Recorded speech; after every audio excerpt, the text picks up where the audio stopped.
Bom, nós vamos abrir então a palavra de Deus, mas antes vamos orar? Uma mulher que pudesse orar por Edna, querida, você pode orar por nós? Então vamos orar.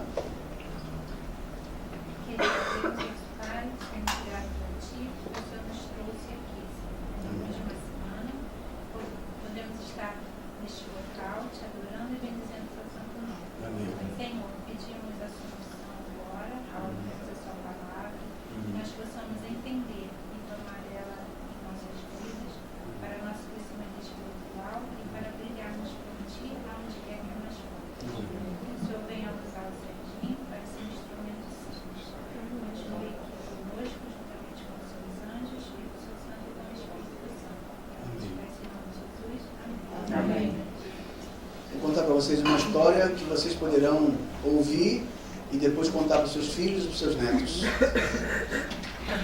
Talvez com algum detalhe a mais e com algo da minha imaginação também, algo que buscamos dentro da história, fora da Bíblia, mas é uma história magnífica. Está lá em 2 Crônicas. O livro de Crônicas fica no Velho ou fica no Novo Testamento? No Velho Testamento.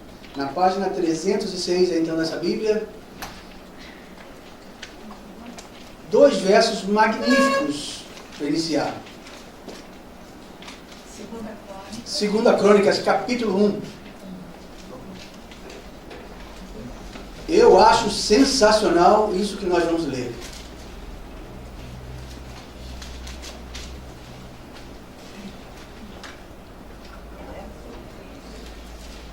Quero aqui também mencionar a presença da minha vizinha. Depois de algum tempo eu estou vendo a minha vizinha aqui. Aí você pode até pensar assim, mas é tua vizinha de prédio, é tua vizinha de rua. É nada, é vizinha de porta. De porta? Eu estou vendo aqui a minha vizinha. Que coisa. Isso é bom. Coitada. Mas é muito amada, ela sabe disso. Vocês também são amados demais. Do lado da minha vizinha. Não é a presença que faz a amizade, né? Isso. É o calor, o afeto. Claro. Ela queria fugir, eu tranquei a porta. Tem que almoçar com a gente, meu peixinho. Vai. Por isso que ela trouxe até a Miriam. Minha cunhada está do lado dela ali. E do lado da Miriam tem a Mônica. Olha quanto tempo. A Mônica está aqui com a gente, né? As mulheres Mas é um vieram prazer pra- imenso vir aqui, vocês sabem? Adoro. Mais ainda é recebê-la. Que bom. Tá? Olha só esse verso então que quero ler para vocês. 1 Crônicas. Aliás, uma voz de macho. Que eu, então eu já não posso ler. Lá você pode ler o verso 6, os versos 6 e o verso 7. 6 e 7. Salomão subiu ao altar de bronze perante o Senhor, na tenda da congregação, e sobre ele ofereceu 1000 holocaustos. Naquela mesma noite, Deus apareceu a Salomão e lhe disse: pede o que queres que eu te dê. Olha só, no verso 6, a gente lê que Salomão subiu ao monte e ofereceu quanto? 1000 holocaustos. Subiu onde? Quando? Para quê? Ofereceu o quê? Você não vai encontrar a resposta aí no livro de Crônicas, você vai encontrar no livro de Reis, depois, quando você quiser. Salomão subiu no monte Gibeon. E ele ofereceu 1000 sacrifícios sobre 1000 altares de bronze. No alto desse monte, Moisés havia construído a tenda da congregação para que o povo de Israel pudesse adorar. E aí, nessa ocasião que vocês leram agora, que o Glaucio leu para todos nós, Salomão sobe com todo o povo de Israel, 5 milhões de pessoas nesse monte, e oferece 1000 holocaustos. Se vocês querem saber bem, foram 1000 bois. Tudo o que havia em Israel. Para aí. Vamos voltar isso só no final da palestra. Depois, porque quando Salomão oferece esses sacrifícios, ele esperava ouvir a voz de Deus, a resposta de Deus. Mas durante todo o dia ele não ouve a resposta de Deus. E quando chega a noite, Deus vai à casa de Salomão, palácio de Salomão, entra no seu quarto e faz uma pergunta para ele. Qual foi a pergunta? Então vai aqui, imagine esse cenário comigo. O que vocês acham? esse negócio. Deus entra no quarto de um cara e faz uma pergunta. Olha que pergunta que Deus faz. Você já pensou se você faz essa pergunta para sua mulher? Hã? Pede-me o que você quer. Se faz hoje, a mulher, vamos lá pro Morumbi, shopping tal, não sei o que, vamos lá. É assim ou não é? Cartão preto, né? Que não tem Cartão black. Hã? Sei lá, peraí, tô falando só de algumas mulheres, não tô falando todas não, né? Isso não seria com a Andréia, não, Andréia ia pedir isso não. Hein? Nem a Sandra. Nem a Sandra. A Sandra, quando abrisse a boca, nossa, eu não sei o que aconteceria. Você imagina Deus falando isso? Tá certo, uma coisa Sim. que pedir a mim e a você. Não. E mesmo um cartão ilimitado, se tivesse, que a gente não tem, Dá um jeito. a gente ia chegar uma hora que a gente ia ter que parar. Aham. Mas ele estava pedindo a dono de tudo. Olha que coisa. Mas mesmo nós, se oferecêssemos o nosso cartão todo, a gente daria, pode gastar tudo que tem aqui nesse cartão. Eu dou. Eu dei um cartão para minha mulher, para ela gastar todo o crédito que eu coloquei lá, tem 500 e poucos reais. Ela usa, eu gastar tudo, eu gastar tudo, eu deixo. O cartão tá comigo, ela deixou comigo. Ah é? Pode gastar tudo, eu sempre deixo. Mas dá tudo, deu tudo. Aí chega, lembra do gênio, né? Da lâmpada? É gênio? Aí pô, o cara esfrega ali, o gênio sai e fala assim, ó, pode me pedir o que quiser que eu te dou. Como é que você acha que foi essa cena? Não, fala aí. Porque eu fiquei pensando, e eu fiquei imaginando aquele cenário. E eu queria ouvir de vocês, como é que deve ter sido aquela cena, hein? Pode falar. Acho que o Salomão ficou meio incrédulo, né? Pô, vai dar tudo que eu quero. Ok, primeiro Salomão pensou, quando vê o Criador dos céus e da terra entrando no seu quarto, como é que deve ter ficado o coração do bicho? Que isso? Como? Meu pai você visitou? Você vem aqui, o coração deve ter batido a 1000, né? E entra ali, naquele cenário. Você já pensou se Salomão fala assim, eu queria ter asas para voar?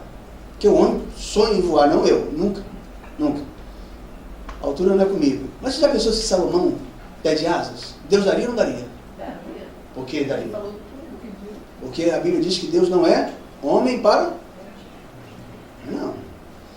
Então eu fico... O que aconteceu na cabeça de Deus para ele falar uma coisa dessa? Você já pensou se Salomão escolher assim, ó, eu quero vida eterna? Deus daria ou não? E hoje você diria sei lá, um cara careca, gordo. Não, esquece, desculpa. Peraí, para. Hoje você diria um cara velho, tal. Mas com o dinheiro dele, eu estaria bem. Tá tudo certo. Mas também não vamos exagerar, né? Não, mas você pensa aí com você, o que Deus, hein? Salomão escolhe um negócio desse? Certo, como rei, eu pediria um senhor exército, eu quero o maior exército do Ele mundo. poderia pedir ou não poderia pedir para afrontar os exércitos que ele enfrentava? Poderia ou não? Mas eu acho, Sérgio, que ele só apareceu para Salomão porque ele conhecia o coração de Salomão e sabia que Salomão não ia pedir nada para ele mesmo. Entendeu? Salomão não estava pensando, como a gente estava falando aqui agora de manhã, em si próprio, no ego. Salomão não tinha isso naquele momento. Eu acho que por isso que Deus apareceu para ele. Sensacional. Se fosse para nós hoje, Deus me perguntasse hoje, eu ia falar assim, eu quero que você me leva. Vou ficar aqui para quê? Me leva, deixa eu ficar aí contigo. Então, eu seria egoísta. Sabe Mas tudo. Essa sabe tudo. Mas ele poderia pedir ou não poderia? Deus faria ou não faria? Pede o que você quiser que eu te dou. Isso é um negócio sério. Vamos lembrar um pouquinho da história de Salomão? Vocês lembram quando Salomão subiu ao trono? Que ele não foi rei de Israel? Vocês lembram quando foi? Salomão era um dos filhos de quem? Davi. Quando um rei morria, quem deveria subir ao trono? Salomão subiu ao trono, certo? Não. Errado. Salomão era o primogênito? Não era. Salomão era filho de quem, gente? Betseba. Ele era um dos filhos de Betseba, dos 4 filhos que Davi teve com Betseba. E a situação que Davi teve esse filho, da forma como Salomão nasceu, é que muda toda a história. Então, para nós entendermos um pouco a história de Salomão, só um pouquinho, que eu vou encerrar com Salomão, nós precisamos conhecer a história do pai de Salomão, que foi Davi. Davi. E ainda vou passar um pouco por cima, fazendo perguntas a você, ou a vocês. Quantos filhos Davi teve? Essa aí é para minha vizinha. Pergunta fácil, é para minha vizinha. Quantos filhos Davi teve? 10 filhos. 10 filhos, quem dá mais? Mas ele não... Quero lembrar vocês que lá não tinha televisão na época. Entendeu? 10 filhos hoje tem normal. O marido do meu avô fez 16. Aqui, ó, pouco tempo. Tá aí o avô que teve 16 filhos. Quem dá mais? Tá tudo certo. Aqui, essa aqui já deu a resposta certa, é muito filho. Mas quero que vocês saibam que a Bíblia dá a resposta em 1 Crônicas, capítulo 3. Depois você pode confirmar isso em casa. A Bíblia registra que Davi teve 20 filhos. Só... Hã? Não. A Bíblia diz que o total dos filhos de Davi era 20. Só, né? Só que a Bíblia diz que Davi teve filhos com concubinas e não registra a quantidade de filhos. O bicho era um cavalo. Coelho, não? É, coelho. Ah, sei lá. Sei lá. É mais que coelho. Coelho é um polês. Viu aí? 20 filhos. Quantos homens e quantas mulheres? 19 homens e uma mulher. Qual era o nome dessa mulher? Essa pergunta vai para minha vizinha, porque é uma pergunta fácil. Passa a resposta, né? Passa a resposta? Passa a resposta. Pois é, mas lá no verso 9 de 1 Crônicas 3, você vai encontrar que o nome dessa filha, qual é? Tamar. Acertou, viu?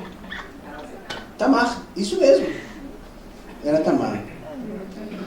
Como é que foi o início da história de Davi? Hein? Davi era filho de Jessé. Nos dias de Davi, quem era o rei de Israel? Saul.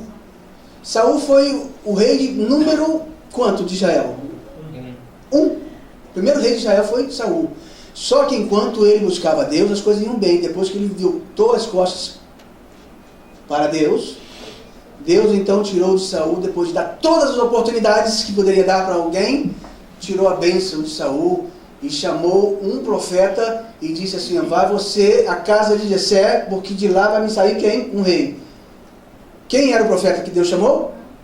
Quem era? Samuel. A história de Davi está relatada no livro de Samuel. E olha que história bonita.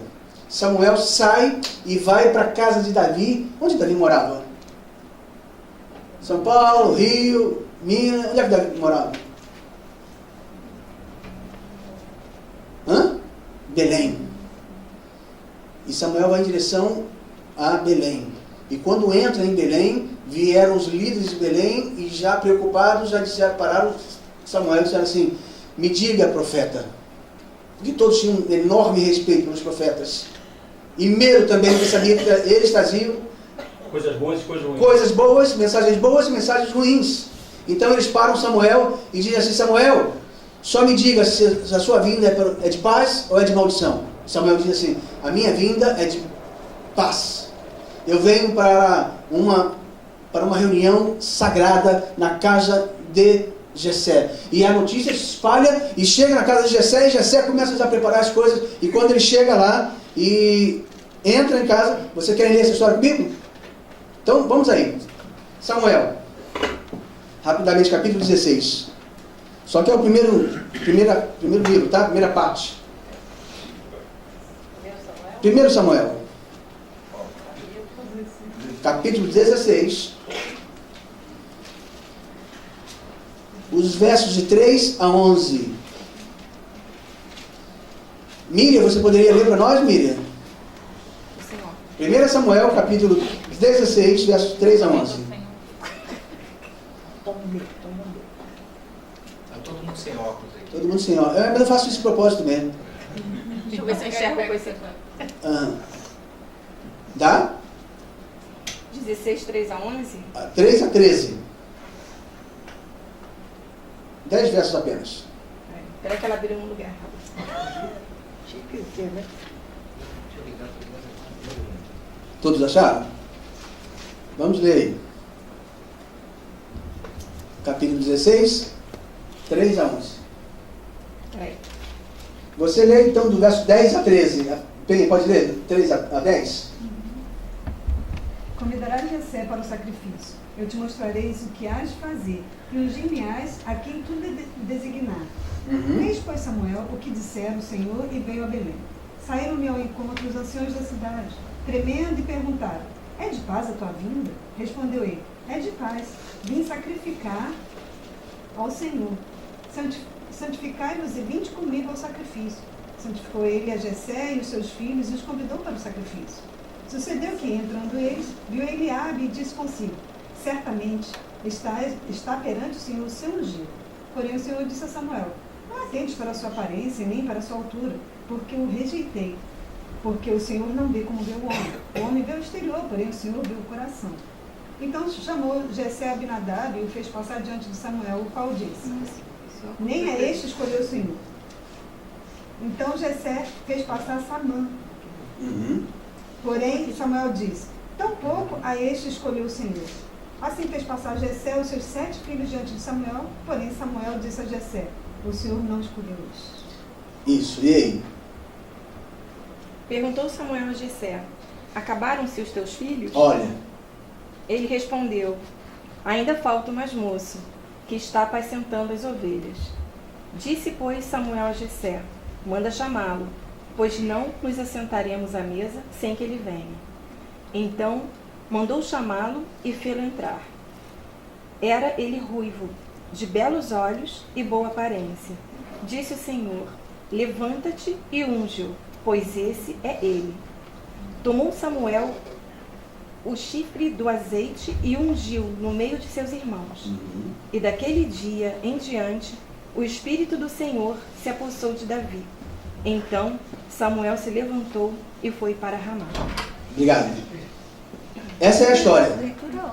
Samuel vai para a casa de Jessé, Renato, e aí ele manda, é um sacrifício, né? Uma ocasião muito importante, nobre, que a notícia chegou à casa de Jessé e ele deveria reunir tudo, se preparar para receber o profeta. Aquilo era uma ocasião muito importante.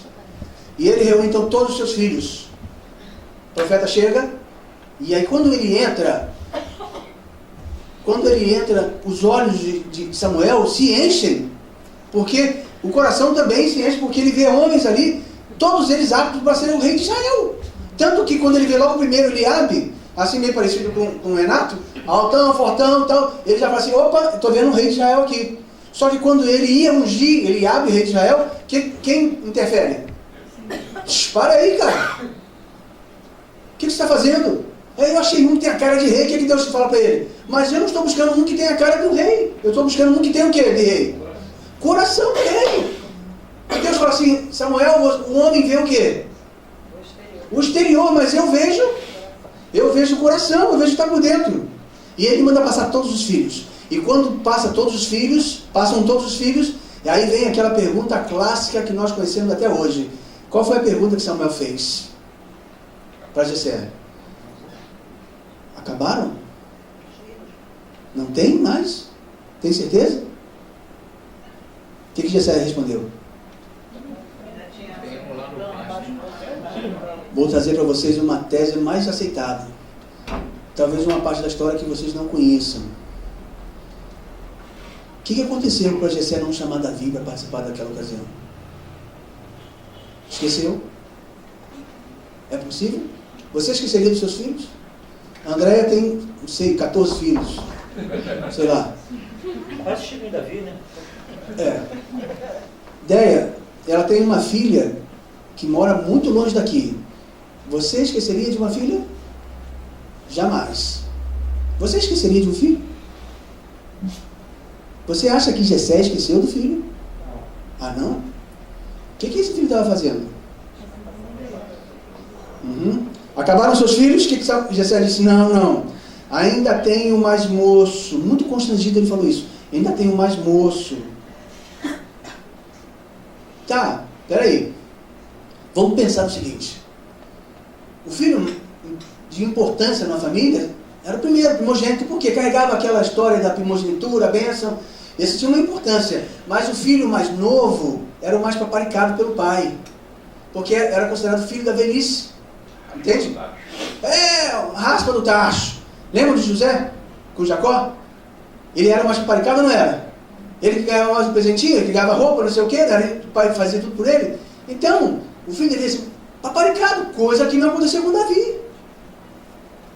Coisa que não aconteceu com Davi. Então, vai ali e ele manda chamar todos os seus filhos. Mas por que Davi não foi o mais... Isso não aconteceu com Davi. Vocês leram aí, agora, Penha e a Miriam. Davi tinha... Era como? Ruivo. Era loiro. Fala também que seus cabelos eram caracolados, seus olhos eram... Em outra versão, diz que Davi tinha os olhos brilhantes. Brilhantes, claros. A textura da sua pele era diferente, a pele de Davi era diferente. Ele era diferente de alguém, de qualquer alguém do mundo do Oriente Médio. Totalmente diferente. Não tinha porte de rei, né? Não tinha porte de rei e ele também não era parecido com seus irmãos. Ele era pequeno, né? Era mirrado, eu falo que ele Aí vamos bater de frente, sabe por quê?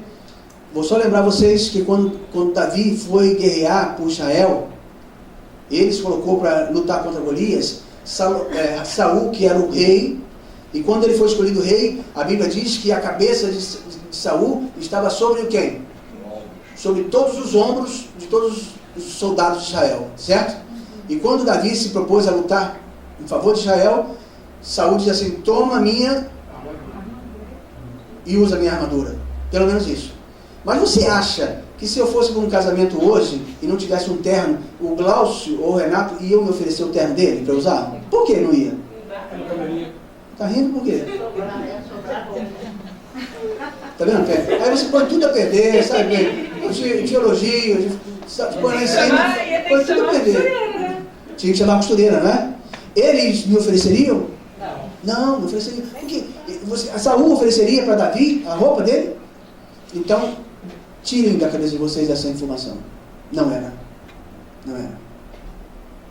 Ele era quase um albino para eles, né? É quase um albino. Sérgio, você acabou com toda a minha infância. Só pro rapaz. Sim, vai por aí. E vai por aí. Então, mas é que a gente não pode confundir. Ele era o mais novo. Ah, na sim. nossa cabeça, a gente pensa que o mais novo é o pequenininho. Porque apesar de lá em casa o mais novo sou eu, sou maior do que o Rael e Isaac. Pronto. Não, mas existe uma versãozinha. Eles chamam Davi para tocar harpa. Sim. Eles falam que o belemita, né, que veio de Belém, Aham. era homem de guerra, vigoroso. Ó. Eles não falam que ele era mirrado aqui. Viu? Que era de boa presença. E o bicho. É logo em seguida que a E Miriam também leu eu ali. acho que, de repente, porque ele lutou com o gigante, né? Aí o gigante é bem grande, né? Ele é um pouco menor, Claro. né? Aí a gente pensa que ele era pequeno. Ele não lutou. Ele era criança. Ele não lutou como gigante, né? Ele lutou com um homem muito alto, né? Qual era a altura de Golias? Quase 3 metros, né? Certo? Então, olha só. Ele tinha olhos diferentes, ele tinha a textura da pele diferente, o cabelo encaracolado, diferente dos seus irmãos. Tá certo? E ele tinha uma profissão. Ele tinha uma profissão. Qual era a profissão desse garoto? Pastor de ovelhas. Guardem aí. Ele era desprezado pelo pai. Ele foi rejeitado por seus irmãos. Ele foi rejeitado pela sua família. E foi colocado à parte. Por isso ele foi deixado de lado numa ocasião tão especial, quando deveriam estar ali com todos os filhos junto com o profeta. Davi não foi escolhido. Não foi escolhido. Nem pelos seus irmãos, você pode perguntar. Eu digo para você, nem por eles. Porque quando ele foi chamado pelo pai, Jessé, e dito assim: filho, eu quero que você vá lá, leve queijo, comida para os soldados que estão enfrentando lá filisteus, certo? E quando ele chega lá, ele encontra o homem há 40 dias enfrentando o povo de Israel, afrontando o povo de Israel, falando besteira. Aí vem Eliabe, o irmão mais velho de Davi, e diz assim, o que você está fazendo aqui? Eu estou só reproduzindo o que está na Bíblia, tá? Vocês podem ler em Samuel depois. O que você está fazendo aqui, Davi? O que você veio fazer aqui? Olha só, olha a forma como o irmão mais velho lida com o irmão mais novo. Eu nem sei o que você veio fazer aqui. Você veio com pensamentos maus, você vem aqui para você ver o sangue dos inocentes caindo por aqui, por isso e aquilo, você sabe que nós morreremos diante desse homem. E você faz uma pergunta dessa, quem é esse homem que afronta o povo de Deus? Eu sei muito bem o que você veio, eu conheço o seu coração maldoso. Uma única pergunta que fez o irmão mais novo, que foi levar comida para ele. Ele era ou não era rejeitado pelos irmãos? É um paralelo até com José. Vamos chegar também lá. Mas há esse paralelo sim. Posso fazer um comentário? Faça o que você quiser, meu amor. Quer que eu saia daqui? É que assim, eu na hora que a Penha estava lendo, eu reparei aqui que assim, quando Saul fala, traga-o aqui, não nos sentaremos para comer enquanto ele não chegar. Isso quer dizer que a mesa já estava posta. Muito boa. Então ele não tinha sido convidado nem para o almoço. E qual foi a resposta de Samuel? Ninguém vai se assentar à mesa. Sentar à mesa com eles, hein, amigos, não é como nós assentamos hoje. Hoje nós sentamos com o celular, com isso, aquilo. É uma coisa sagrada. Não tem celular, não tinha nada disso, porque sentar à mesa, além de ser sagrado, era um momento de confraternização entre famílias.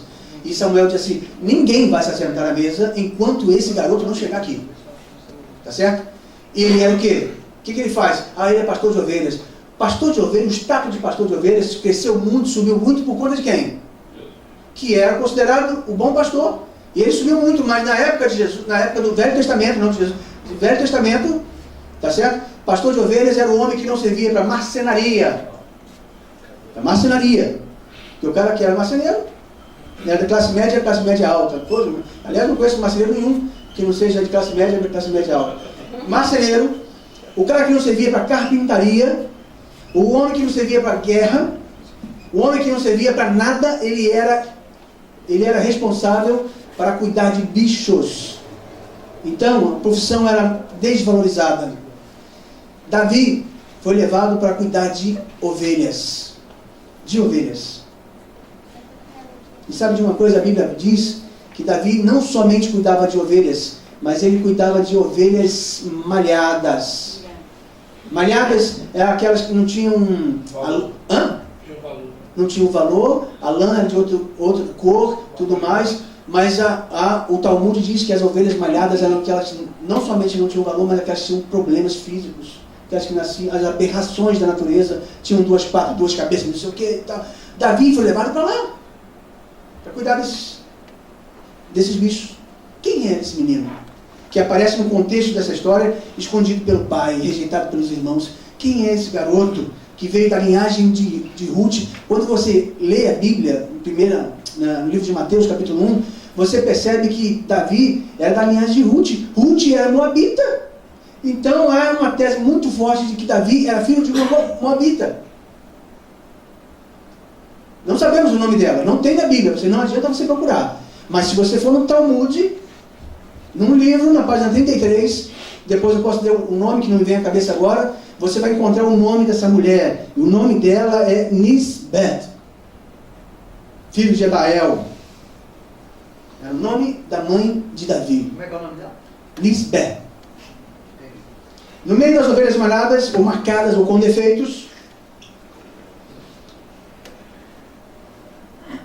lá estava Davi. E sabe onde essas ovelhas ficavam? Porque essas ovelhas eram respeitadas em Israel. E, portanto, elas não eram levadas a sacrifício, Renato. Elas não deveriam ser mortas, entende? Pelo contrário, os fazendeiros faziam aprisco com dois espaços para ovelhas. Lá nos fundos da fazenda ficavam as ovelhas malhadas, e na frente ficavam as boas ovelhas, onde os fazendeiros trabalhavam, onde elas eram dispostas, onde elas poderiam servir na exposição para que aqueles que quisessem ver e quisessem comprar, negociar, poderiam negociar. E as ovelhas malhadas com defeitos ficavam lá atrás, bem escondidas. Davi estava tomando conta dessas ovelhas. Para nada ele servia. Ele servia apenas para tomar conta dessas ovelhas. E lá vai Davi.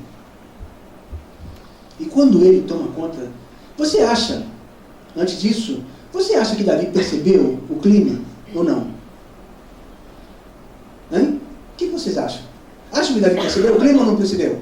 Você imagina alguém vai na minha casa, meus pais me põem para fora e eu ouço meu pai dizendo assim, ó, você se arruma, você também se arruma, tal o quê? Mulher, bota um perfume e tal, isso, aquilo, comida diferente. Davi percebeu ou não percebeu? Claro que percebeu. Claro que percebeu. Ele sabia. E aí Davi, ali no meio daquelas ovelhas, malhadas, defeituosas, aberrações da natureza, ele diz assim, pensa assim, até vocês têm um pastor. Eu sou o pastor de vocês. Até elas têm um pastor. Rejeitadas, discriminadas, sem valor, deixadas de lado. E ele pensava, até vocês têm um pastor. Então ele chegou à conclusão, isso quer dizer que eu também tenho um pastor. Rejeitado, discriminado, sem valor. Eu também tenho um pastor. E aí nasce na cabeça de Davi um salmo muito bonito chamado assim, o Senhor é o meu pastor. Ele cuida de mim. Aí começa o reinado de Davi. E ele vai para a afronta com os exércitos contra os exércitos dos filisteus. Ele vai em busca da Arca da Aliança. Davi chama todo o povo de Israel, reúne todos eles e diz assim, ó, de agora em diante vocês terão um rei. Mas como, diz o povo de Israel? Que rei é esse?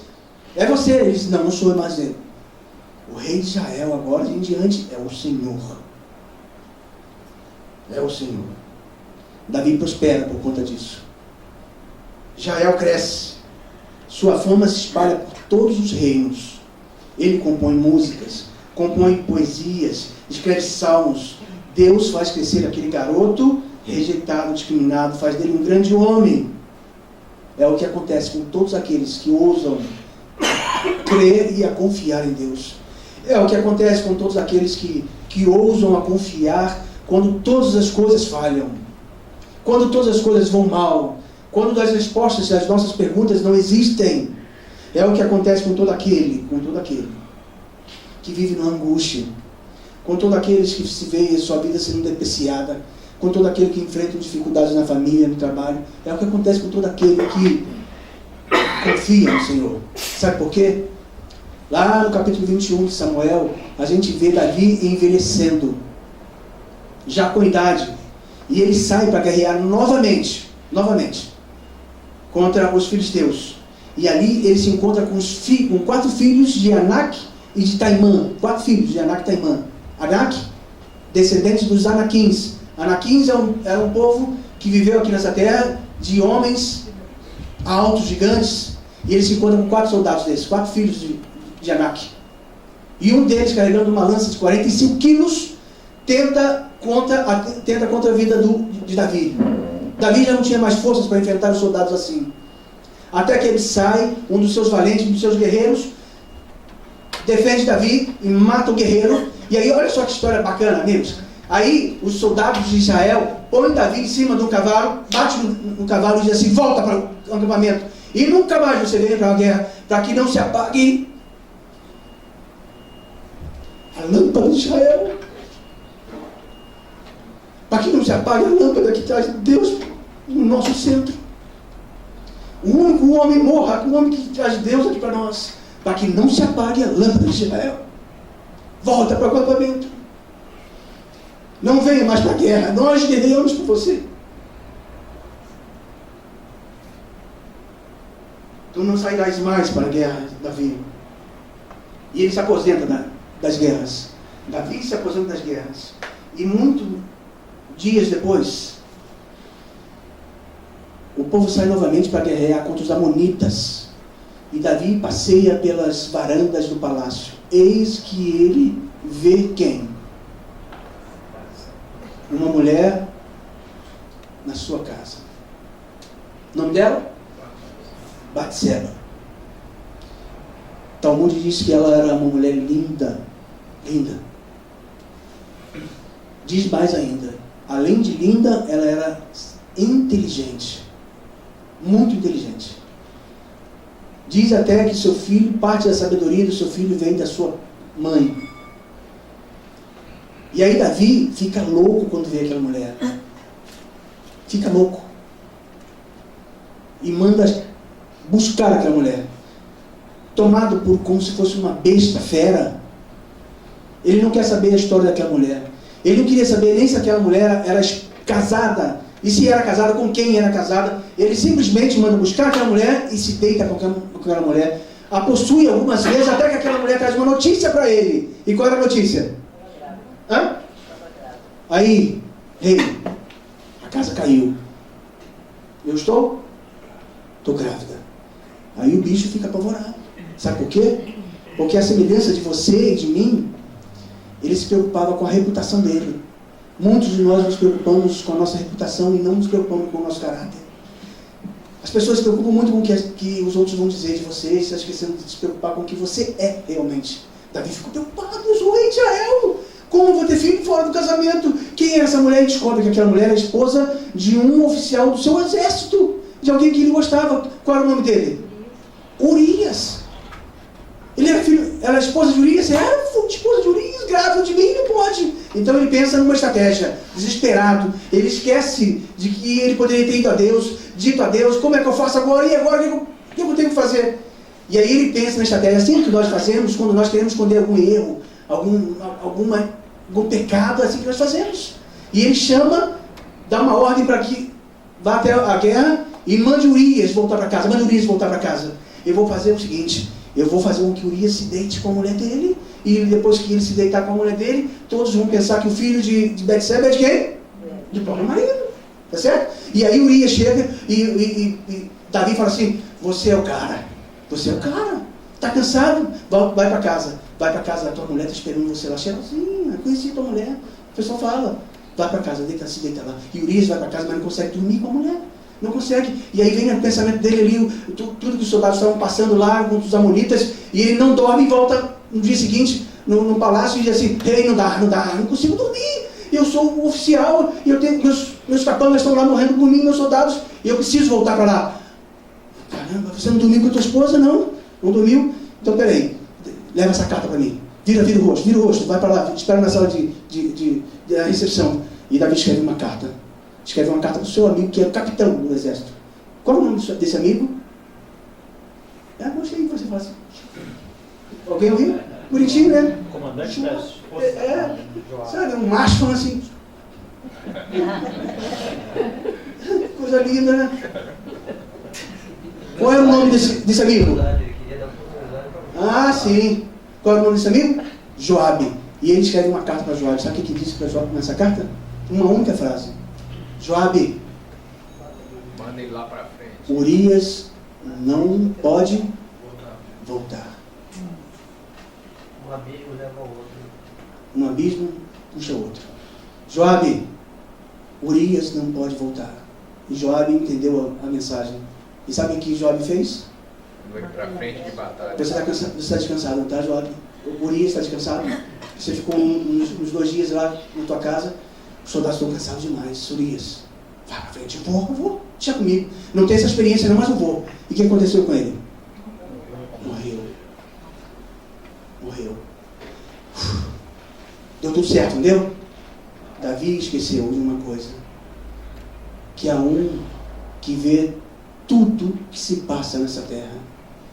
Tudo o que se passa. Há um olho que nunca se fecha. Há um olho que nada passa separado, desapercebido.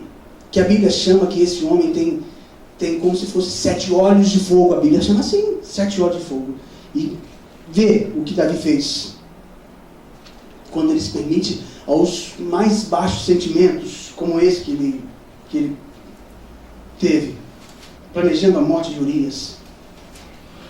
Davi recebe a notícia de que ele estava morto. E o desespero, Davi fez ele esquecer que os seus olhos, a cegueira de Davi, fez esquecer que os seus olhos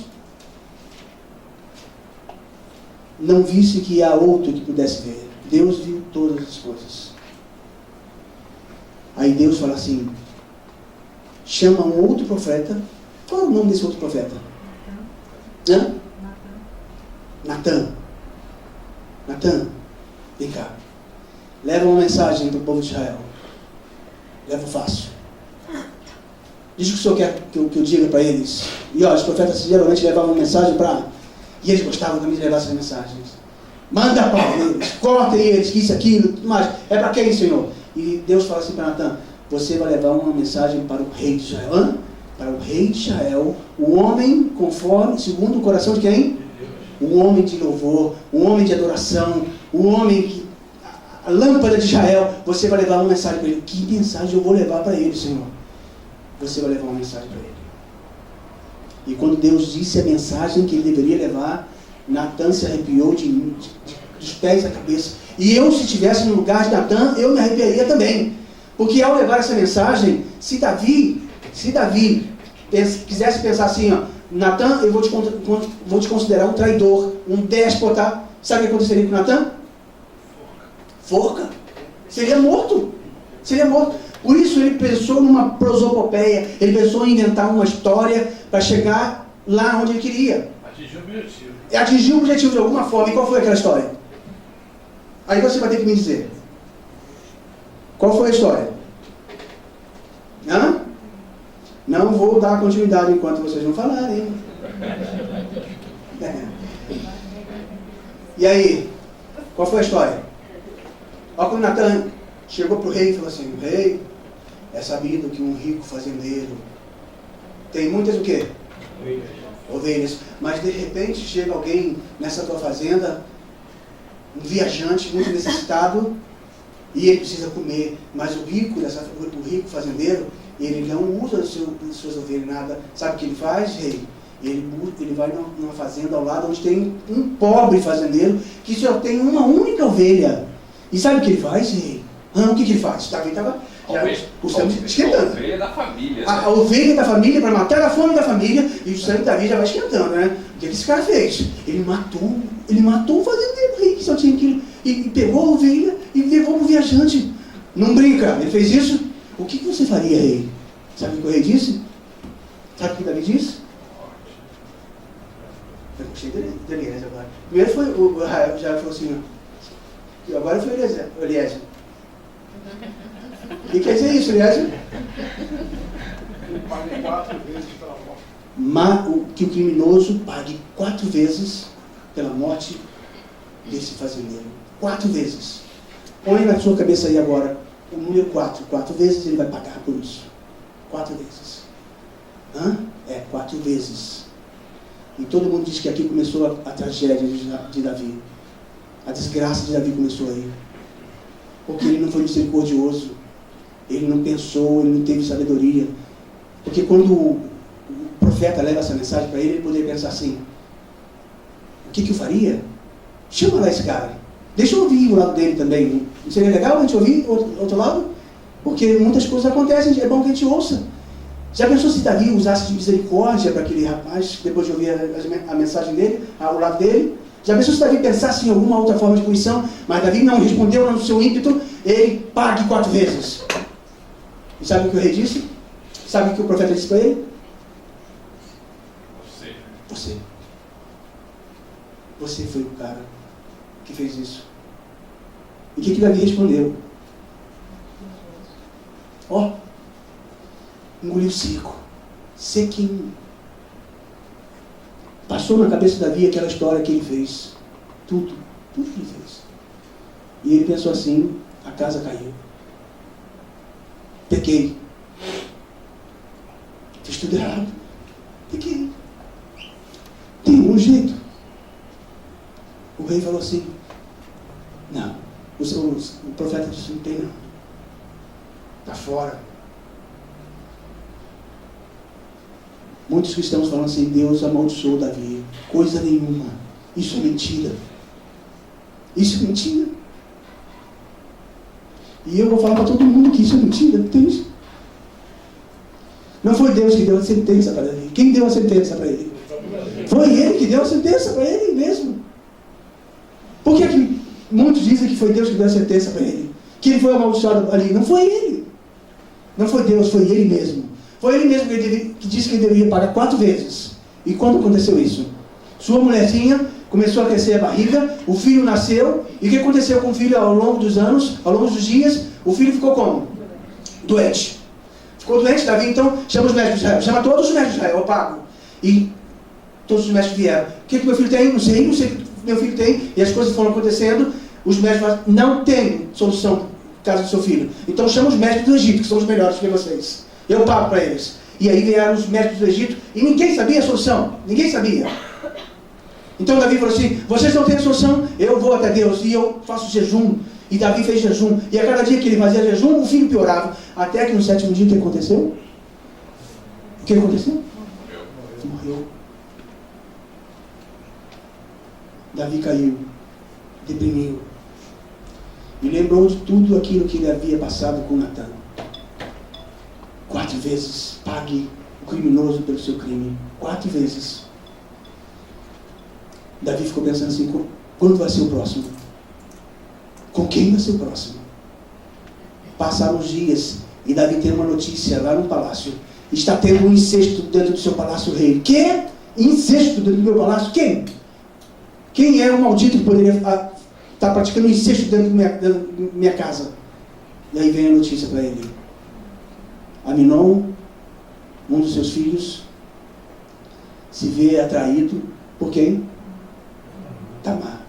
19 irmãos. Uma única filha. Davi, por alguns anos, viu seus filhos correndo pelo palácio. 19 filhos correndo. A alegria dos seus pais é ver os seus filhos correndo, né? Corre de um lado e corre para o outro. E aí só a menina sobe no colinho do pai. Só a menina faz carinho, né? Assim que acontece. Eu não tenho filhas, mas isso acontece com meu filho mais novo. E sobe no colinho do pai, e beija o pai, e fala isso, aquilo, o pai. Davi tinha sonhos para aquela garota, ela queria que ela fosse princesa, queria que ela se casasse com um príncipe. Tinha tudo, mas de uma hora para outra, uma noite para o dia, deu os sonhos caindo por terra. Sabe por quê? Aminon se finge doente, manda chamar a irmã para cuidar dele, e quando a irmã vem, o que ele faz? Estupra. Estupra a irmã.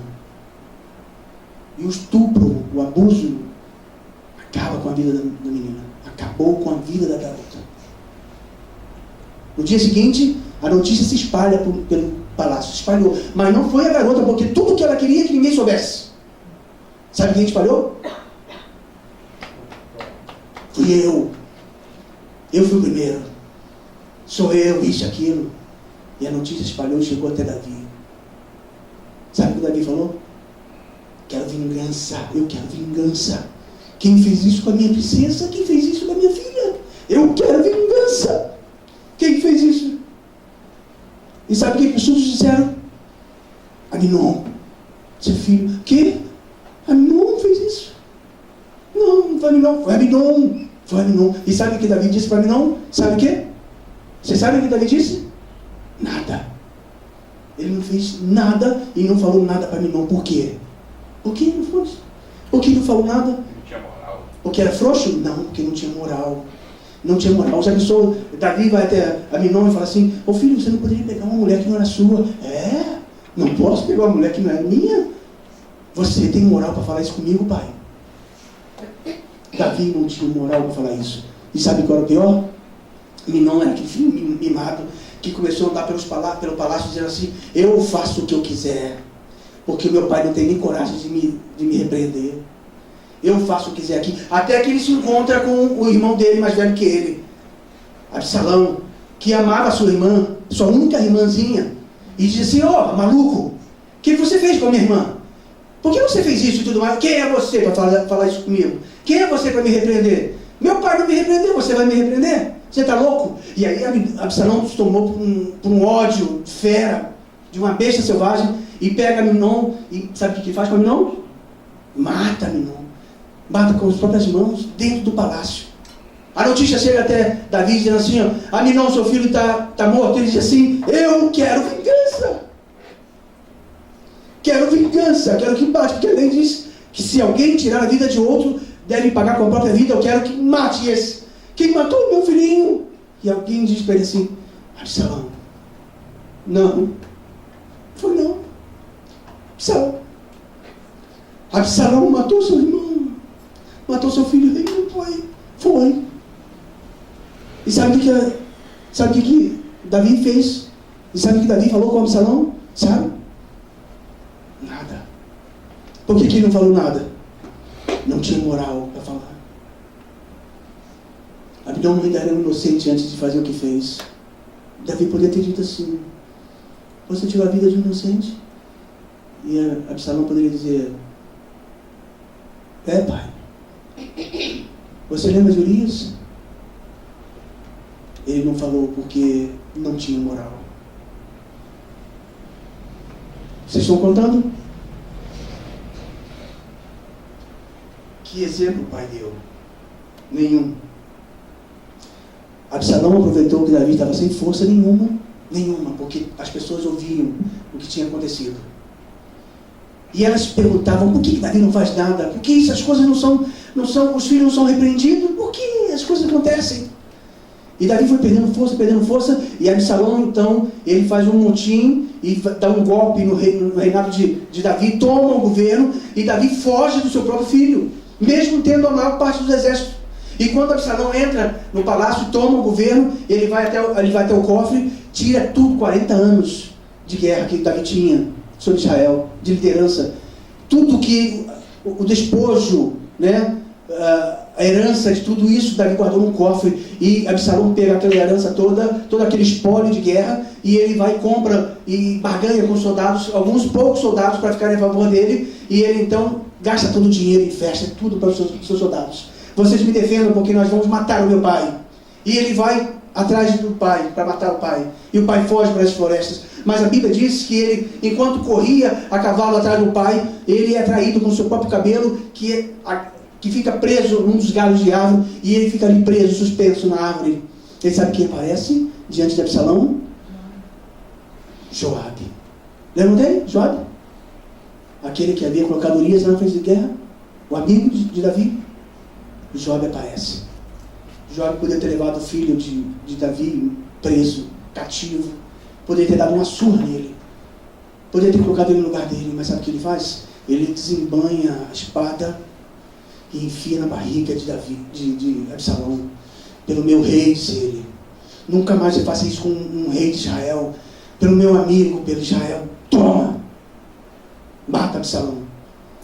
A notícia chega até Davi. Sabe o que Davi diz? Eu quero vingança. Eu quero que mate quem matou o meu filho. E sabe o que chega até o ouvido de Davi? Foi Joabe, o teu comandante. Sabe o que Davi diz para Joabe? Nada. Sabe o que Davi faz com Joabe? Nada. Sabe por quê? Eles eram parceiros de crimes. Eles eram irmãos de crimes. Davi cai doente. Ele não suporta mais. Vocês contaram aí?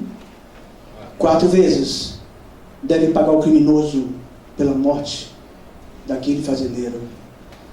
O filho de Batseba, primeiro, não é isso? A irmã estuprada perdeu a vida, não fisicamente, mas tudo acabou porque a mulher estuprada, ela deveria ser levada para a casa dos matrícios. Não deveria ficar mais em casa. Ela perdeu a própria vida.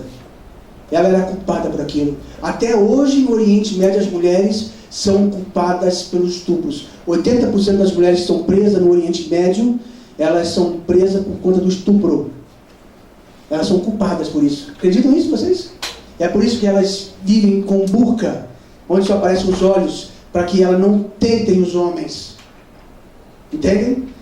E se elas são presas, elas são culpadas. Então, os homens pensavam lá, se Tamar foi estuprada pelo próprio irmão, é porque ela coagiu o seu irmão. Ela tentou o seu irmão. E ela é culpada por isso, deveria ser levada para longe. Então, ela perdeu a sua própria vida. Depois, Aminon perdeu a sua vida. E depois, Absalão perdeu a sua vida. 4 pessoas. Pague 4 vezes mais o criminoso pela morte do fazendeiro.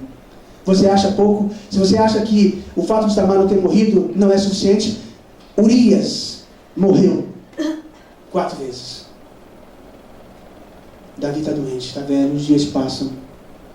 E ele vê que precisa tomar uma decisão muito drástica que vai mudar a história de Israel. E ele manda chamar os seus filhos. Chama meus filhos. Chama todos eles. Porque eu tenho que tomar uma decisão. E quando o rei morre, ele vai deixar escolhido que quem entra no trono, quem entra no trono? O mais velho, o primogênito. E ele passa um de cada vez. Um de cada vez. Passou o mais novo. E Davi olha para a mulher, Betseba, que estava com seu filhinho de 9 anos, chamado Salomão, do lado, e diz assim: ei, me perdoa por tudo que eu te fiz passar. Olhando para aquela mulher, dizia: me perdoa por tudo que eu te fiz passar. Você perdeu um filho por minha causa. O seu filhinho morreu. E esse também vai morrer. Esse também vai morrer. Me perdoa por tudo isso. E os filhos vão passando, até que ele pega e chama o mais novo, assim, 8, 9 anos, e diz assim: Salomão, vem cá, Salomão. Vem cá. Vem cá. E o filhinho fala assim: mamãe, se afasta um pouquinho. Salomão, vem cá. Cadê a sua mãozinha? Aí você vê aquela mãozinha de 8, 9 anos. E Davi pega aquela mãozinha e fala assim: coloca a sua mãozinha aqui embaixo da minha coxa. Segura aqui, segura embaixo da minha coxa.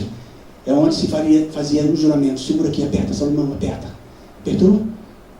Filho, promete para mim que você nunca vai abandonar esse caminho de Deus. Sim, papai, prometo. Aperta, Salomão, aperta aqui a coxa do papai, aperta. Salomão, promete para mim que você nunca vai deixar de obedecer a Deus. Nunca, nunca, nunca. Nunca vai cair. Salomão, prometo, papai, prometo. Eu prometo, Senhor. Salomão, não se afaste desse caminho, entendeu? Prometo, pai, prometo. Então Davi tira debaixo da cama assim um desenho. Um desenho, e diz assim: tá vendo esse desenho aqui, filho? Foi o papai que fez. É uma casa, é uma igreja, um templo. Foi eu que fiz. E eu ia fazer para Deus, entendeu? Que Deus ia morar aqui. Mas Deus gostou muito do meu desenho, mas ele disse que eu não podia fazer, porque as minhas mãos estavam sujas de sangue de inocente. Ele não poderia. Filho, se você for o rei, você promete que vai construir esse templo para Deus? Ah, prometo, papai, prometo, sim. Porque Deus falou que um dos meus filhos iam construir, porque eu não poderia mais construir. E quando ele disse assim: eu prometo, papai. Então Davi olha para o céu e diz assim: Senhor, eu sei que eu errei, mas essa criança não fez nada. Ela vai morrer, porque se eu morrer, o primogênito vem. E o que acontece aqui nos arredores do palácio é que se o filho vier à tona, eles vão matar o meu filho, eles vão matar a minha esposa. Porque tudo que dizia era assim: Salomão era filho de Betseba. E as pessoas chamavam ela de rainha. Oi, rainha, é isso aqui, bom dia, rainha, isso aqui. Mas quando a rainha virava as costas, dizia assim: lá vai a prostituta.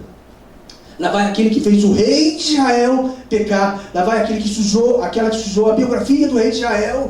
Lá vai ela, e com ela vai o fruto do seu adultério, o pequeno Salomão. Mas quando o rei morrer e o filho primogênito vier ao governo, então nós vamos matar quem foi culpado disso. Vamos matar Betseba, vamos tirar da terra Betseba e junto com ela o seu filho. Então Davi olha para o céu e diz assim: Senhor, não faça isso. Eu não aguento mais suportar que mais morte na minha família, não faça isso. A bênção que o Senhor me deu, eu transfiro para ele. Dê também para ele. E Davi se lembra da história, tudo que aconteceu lá atrás.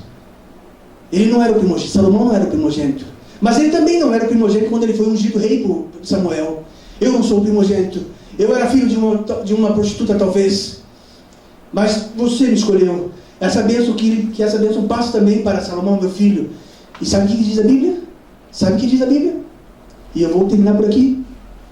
Sabe o que diz? Deus olhou para aquele menino e o amou. Deus amou aquele garoto. Eu estou contigo, Salomão. Eu estou contigo, Davi. Descansa em paz.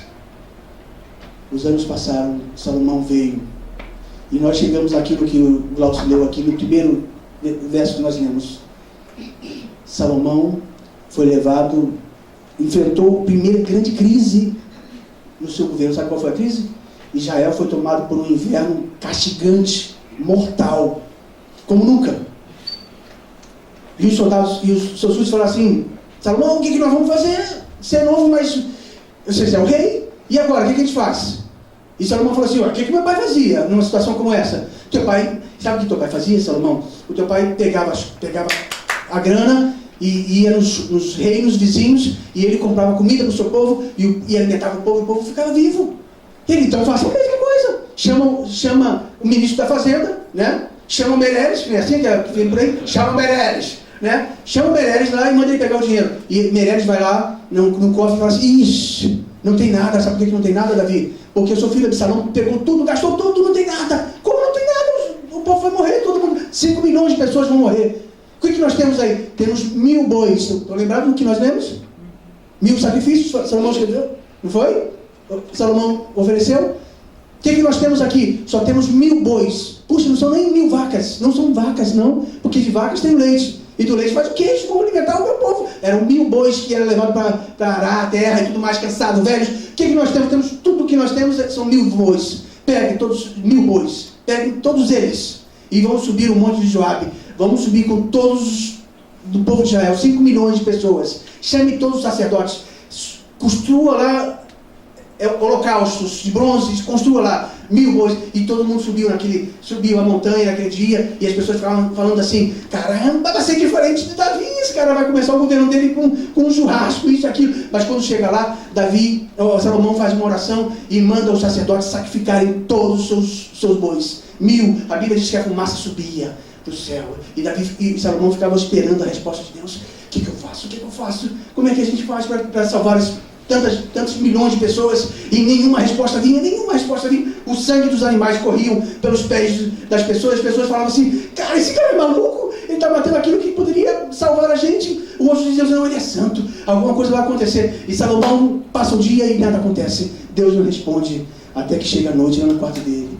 Lá no quarto dele, sabe o que acontece? Deus visita Salomão.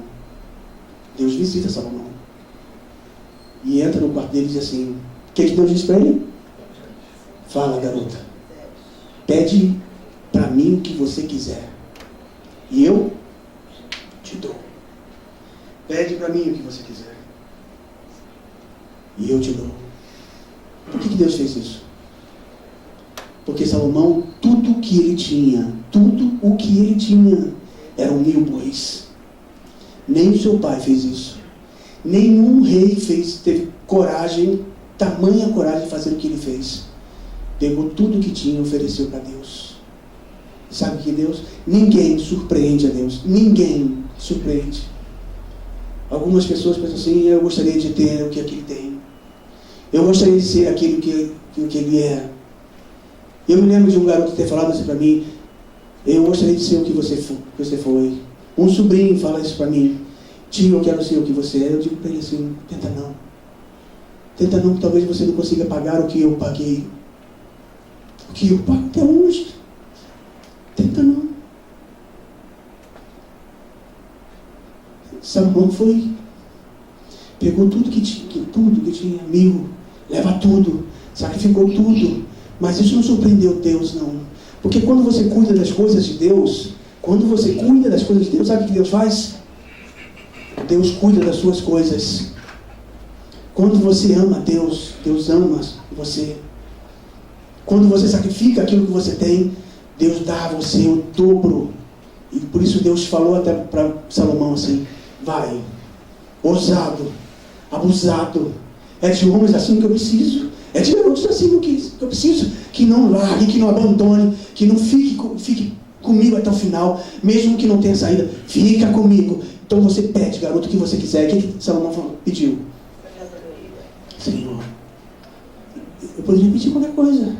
Eu poderia pedir eu pediria ouro, eu pediria outros governos, eu pediria isso, aquilo. Salomão falou assim: não quero nada disso, eu quero que o Senhor me ensine como eu devo dirigir esse povo. Eu não só quero inteligência, mas eu também quero sabedoria. Me dê sabedoria para gerir esse povo. Sabe o que Deus respondeu para ele? Era do jeito que eu pensava. E eu não vou só te dar sabedoria, nem vou te dar inteligência. O que eu vou dar a você também? deu riquezas, deu tudo. Deu tudo para ele. Deus deu tudo para ele. A Bíblia diz que antes de Salomão, e nem depois de Salomão, houve um rei igual a ele. O que você já passou por conta de Deus? Deus era o único amigo de Salomão. Deus foi o único amigo de Davi enquanto ele pastoreava. Minha esposa vai cantar uma música agora.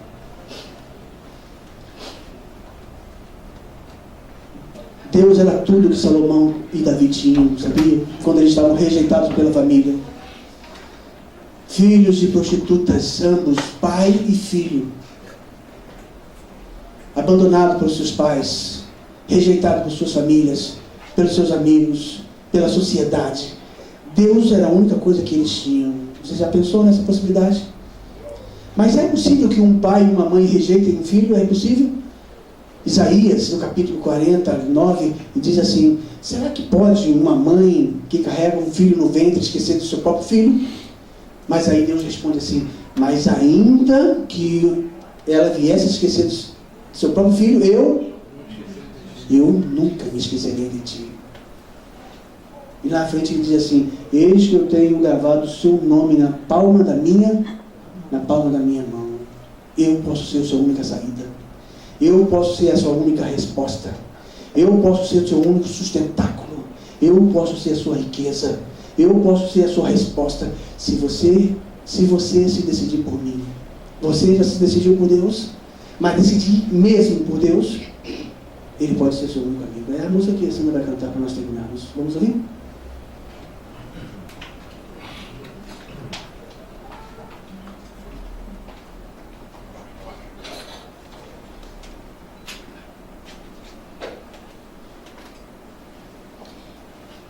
O Senhor é minha rocha, a minha fortaleza e o meu libertador. O meu Deus é minha rocha em que me refugio, o meu escudo e o meu poderoso Salvador. Ele é a minha torre alta e o meu abrigo seguro. Palavras de Davi para o grande amigo Jesus.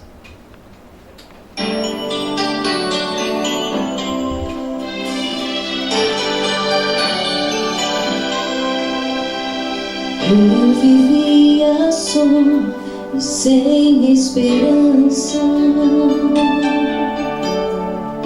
triste, sem motivos pra viver. Foi quando eu encontrei um grande amigo. A vida fez sentido para mim.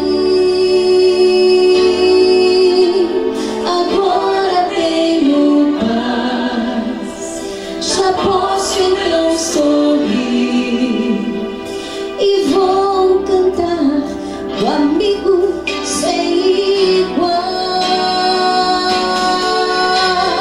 Cristo é o grande amigo que é preciso.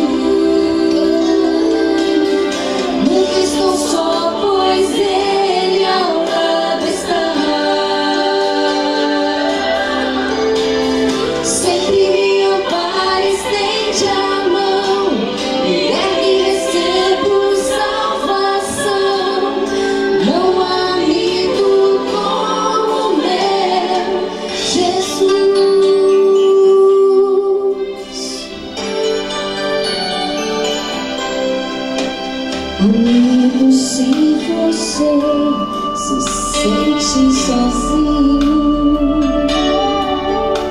se angústia e dor dominam o teu ser, procure conhecer o meu grande amigo. Assim você também irá sorrir, sua vida mudará, seu pranto acabará.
querido, nós te agradecemos por esses momentos, pelas vidas de Davi e Salomão, por deixar registradas as experiências de pessoas que tinham sido rejeitadas pela sociedade, pela própria família, pelos amigos, mas que não foram rejeitadas por Ti. Nós te agradecemos porque, por essas histórias, nós entendemos que o Senhor nos ama, a despeito de quem nós somos, a despeito de como estamos. O Senhor tem estado conosco, ao nosso lado. Senhor, responde às orações que nós fazemos aqui dentro dessa casa. Senhor, fortalece as nossas mãos, os nossos pés. Senhor, abençoa as pessoas que aqui vieram, desde o menor até o maior. Responda às perguntas. Conforte os corações e nos faça sair daqui mais fortes do que nós entramos, mais convictos que vemos na presença do Rei dos Reis, Senhor dos Senhores.